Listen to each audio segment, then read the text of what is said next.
Hello friends, नीतीज YouTube चॅनलवर तुमचे स्वागत आहे। आजचा व्हिडिओ बनवत आहे बँक ऑफ बडोदा भरती 2025। यामध्ये मॅनेजर ऑफिसर आणि इतर पदांची भरती 28 डिसेंबर 2024 पासून सुरू झाली आहे। यामध्ये 1267 जागांची भरती होणार आहे। यासाठी तुमची कोणत्याही शाखेतील पदवी असणे आवश्यक आहे। तुम्ही कोणत्या पदासाठी एलिजिबल आहात हे पाहण्यासाठी माझ्या डिस्क्रिप्शनमध्ये जाऊन लिंकद्वारे सविस्तर माहिती बघू शकता। या पदासाठी वयाची अट ही जनरलसाठी 32 ते 42 असणार आहे।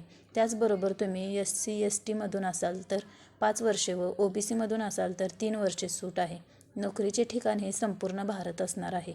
फी स्ट्रक्चर पाहिले तर जनरल OBC EW साठी 600 रुपये तर SC ST PWD महिलांसाठी फक्त 100 रुपये असणार आहे। अर्ज करण्याची शेवटची तारीख ही 17 जानेवारी 2025 आहे। यातील काही पदांसाठी एक्सपिरियन्स असणे गरजेचे आहे। या फॉर्मच्या अधिक माहितीसाठी आणि ऑनलाईन अर्ज कसा भरायचा याची लिंक डिस्क्रिप्शनमध्ये जाऊन चेक करा। अशाच नवनवीन भरतींविषयी अपडेट पाहण्याकरिता माझ्या चॅनलला आत्ताच सबस्क्राईब करा आणि ही माहिती इतरांपर्यंत पोहोचवण्यासाठी व्हिडिओस लाईक करा आणि शेअर करा। भेटूया पुढच्या व्हिडिओमध्ये। थँक्यू।